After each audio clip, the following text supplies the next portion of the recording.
है वहाँ पे? एकदम पुलिस ने पूरी बर्बरता के साथ बिना कोई जांच पड़ताल किए वहां लाठी से लोगों को पीटना शुरू किया।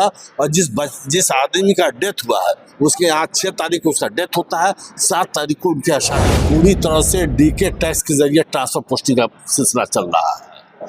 पैसा दे के लोग क्षेत्र में नहीं करें। हम निर्दोष हैं, हम दोषी होते तो सेंटर कर जाते। हम निर्दोष है, आप पर आप लाठी चलाइएगा तो हम अपने आत्मरक्षा के लिए ईंटा पत्थर चलाया हो क्या कि कस्टडी में ही डेथ हुआ है। लेकिन देखिए कितना दुर्भाग्य है, या यह तनाशाही किस तरह की तनाशाही है। ये कल गवर्नर के यहाँ भी मिलेंगे, गवर्नर को भी एक मेमोरेंडम देंगे और डीजीपी भी देंगे कि सिर्फ थाना प्रभारी पर नहीं बल्कि एसपी पर भी कार्रवाई हो कि अभी तक क्यों नहीं उनसे स्पष्टीकरण पूछा।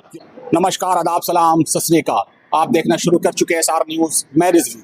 देखिए, आपको बताते चले वैशाली की घटना 5 तारीख को घटती है, जिसको लेकर काफ़ी लोगों में आक्रोश भी है, इसलिए कि प्रशासनिक जो वहाँ पे जो कार्यशैली रही है वो कहीं ना कहीं गंभीर मामला है। उसमें एक व्यक्ति जिसका नाम नासिर शाह है, उसकी जान भी चली जाती है। वो जांच का विषय है कैसे जान गए, लेकिन लोगों का कहना है कि पुलिस की स्टडी में उसकी जान गई। वैशाली का मामला है, ये राजा पाकर थाना का।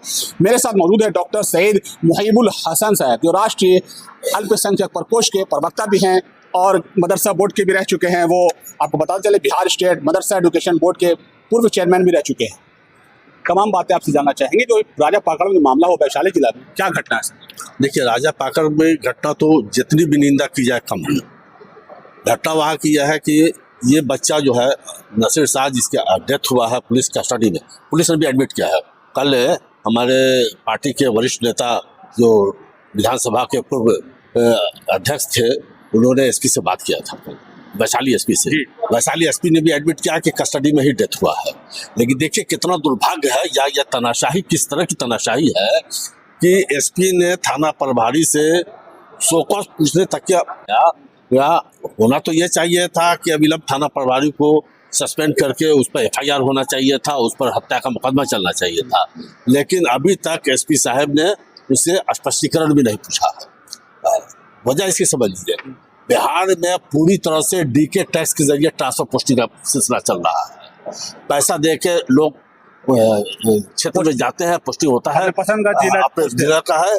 लॉ एंड ऑर्डर की इतनी बड़ी समस्या है, प्रमोटी एसपी को वैशाली का एसपी बनाया गया है। 1 नंबर का भ्रष्ट व्यक्ति है।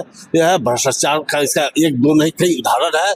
इसने अभी तक वहाँ के SHO से स्पष्टीकरण नहीं पूछा कि घटना कैसे हुई। कल जब हमारे वरीय नेता ने उनसे बात की तो उन्होंने कहा कि वो SHO भी जख्मी है। अरे SHO जख्मी है, इसका ये मतलब नहीं कि वो निर्दोष है। सर, आप जांच के लिए कोई कमेटी गठित करते, उसको सस्पेंड करते, उससे स्पष्टीकरण पूछते, कुछ नहीं हुआ। ये निर्दोष का ये पूरी तरह सरकार की साजिश है। आपने इसके पहले भी देखा होगा फारबिसगंज में कि निर्दोष मुसलमान की हत्या हुई, पुलिस वाले उसके सीना पर कूद के की है, कहीं कुछ नहीं हुआ।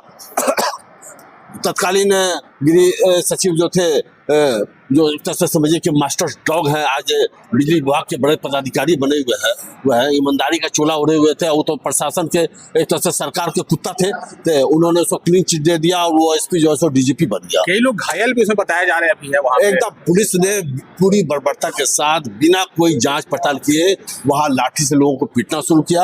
और जिस आदमी का डेथ हुआ है उसके यहाँ 6 तारीख को उसका डेथ होता है, 7 तारीख को उनकी शादी था। उस शादी का खाना बनाने के लिए प्याज वगैरह बैठ के काटा था, जिसको पुलिस उठाकर उसको ले गई है। बोला है कि 9 तारीख को उसका शादी तक है। नहीं, 7 तारीख को उसकी शादी।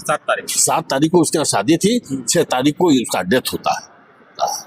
तो हम लोग अभी इस तरह का मामला कारण क्या हुआ जो इतना गंभीर मामला हुआ? उस इलाके में कोई आइसक्रीम बेचने वाला गया था।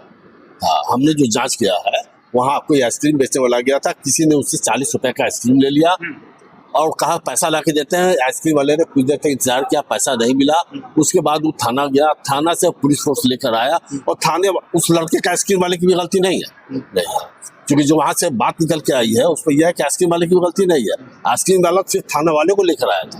थाना वाले ने बहुत बेबड़ता से वहाँ के आम लोगों को पीटना शुरू किया। कहा जा रहा है कि वहाँ पे आम लोगों ने पत्थरबाजी की, पुलिस पर कहीं ना कहीं हमला कर दिया, पुलिस वालों को। आप जानलेवा हमला कीजिएगा निर्दोषों पर तो अपने आत्मरक्षा के लिए कुछ करेगा ना। हमको आत्मरक्षा का अधिकार संविधान दिया है कि नहीं दिया है? हम अपनी जान की हिफाजत करेंगे कि नहीं करेंगे? हम निर्दोष हैं, हम दोषी होते तो सेंटर कर जाते। हम निर्दोष है, पर आप लाठी चलाइएगा तो हम अपने आत्मरक्षा के लिए ईंटा पत्थर चलाया होगा। लेकिन प्रशासन को लाठी चलाने की वजह क्या है? इतना पैदा हो गई, इतना माहौल खराब कि लाठी चलाने। जो वहाँ गरीब मुसलमान थे और ये सरकार मुसलमानों के खिलाफ काम कर रही है, आप सब लोग जानते हैं, तो इसी का नतीजा है। और जानते हैं कि इसके इंक्वायरी में कुछ नहीं होगा, सारे लोगों को क्लीन चिट देगा, क्योंकि ऐसे पदाधिकारी हमारे यहाँ समाज में हैं जिनको बैठा दिया जाएगा ओहदे पर और उसे क्लीन चिट ले लिया जाएगा।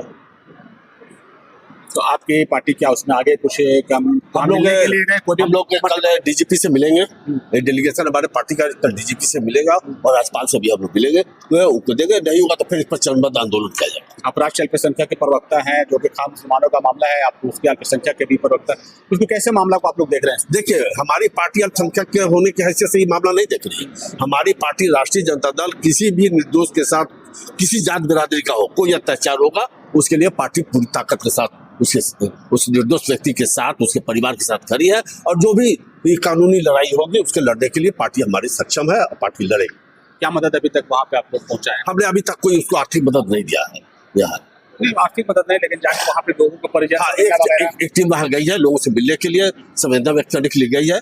कल हम लोग कानूनी लड़ाई में उतरेंगे, कल हम गवर्नर के यहाँ भी मिलेंगे, गवर्नर को भी एक मेमोरेंडम देंगे और डीजीपी भी देंगे कि सिर्फ थाना प्रभारी पर नहीं बल्कि एसपी पर भी कार्रवाई हो कि अभी तक क्यों नहीं उनसे स्पष्टीकरण पूछा, क्यों नहीं सस्पेंड किया। अभी भी पुलिस कस्टडी में लोग हैं, यहाँ भी कस्टडी, निर्दोष लोग पर एफआईआर कर दिया, चुके 20 लोगों का लगभग फैसला उन्हीं को करना है।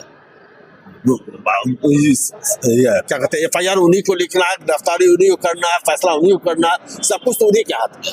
जो बनमर्जी जो चाह रहे हैं कर रहे हैं। कहीं ना कहीं लोगों का भी गलती कहा जा सकता है कि नहीं? पूरी तरीके से पुलिस पर भी आपने हमला किया, तो पुलिस इन्वेस्टिगेटिंग अथॉरिटी है, पुलिस को जांच करने के लिए गई थी कि क्या? जांच करने गई थी तो उसको जांच करना चाहिए था ना, कि सीधे लाठी चलाना चाहिए था। ऐसी लाठी चला दिया जी, पहुंची और लाठी चला रहे। देखिए, पुलिस का भीड़ थी लाठी चलाने का, वहाँ पर भीड़, शादी का माहौल था, शादी का मौका था, करीब 250 घर वहाँ पर है फकीर जात के मुसलमानों में, सबसे उपेक्षित वर्ग के लोग वहाँ रहता है। समाज मुसलमानों में नीचे मत कहिए, सबसे उपेक्षित, जिसको समाज के मुख्यधारा में अभी तक हम लोग शामिल नहीं आए, ये हम लोग उसके लिए दोषी है। सबसे उपेक्षित वर्ग वहाँ रहता है। क्या आप मांग करते हैं सरकार से? या सरकार से मांग करते हैं कि इस पर उचित कार्रवाई हो, थाना प्रभारी पर हत्या का मुकदमा चले, एसपी पर कार्रवाई हो, एसपी को वहां से अविलंब हटाया जाए ताकि सही जांच हो सके। देखिए, मांग एक ही है कि वहां से एसपी को भी निलंबित किया जाए और एसपी जांच करे, वहां के थाना अध्यक्ष जो है जिस मामला में संलिप्त है उसको जांच करके उस पर भी कार्रवाई किया जाए। लेकिन इन लोग का मांग है कि कल इन लोग जा रहे हैं, गवर्नर से मिलेंगे, डीजीपी से मिलेंगे, तमाम इस कार्रवाई को आगे बढ़ाने के लिए। देखते हैं आगे क्या होता है, क्या निर्णय निकलता है, जांच का विषय है। लेकिन मामला गंभीर है, किसी भी प्रशासनिक अधिकारी लोग को इस पर संज्ञान लेना चाहिए, इसलिए कि प्रशासन जिस तरीके से कस्टडी में अगर किसी की मौत हो जाती है, किस कारण से हुई है, वो तमाम जांच का विषय है। लेकिन लोगों का कहना है कि उनकी कस्टडी में मारने से ही इस तरह का हादसा हुआ और उसको लेकर कहीं ना कहीं वो नीचे तबके के लोग हैं, कहीं ना कहीं नीचे का अदम राष्ट्रीय पंक्ति के लोग उसको कहा जा सकता है। इसलिए वो लोग गरीब लोग जो है, वो जो भीख मांगने वाले शाह जो है नासिर शाह की मौत हो जाती है, बहुत गंभीर मामला है, इसको देखना चाहिए। धन्यवाद।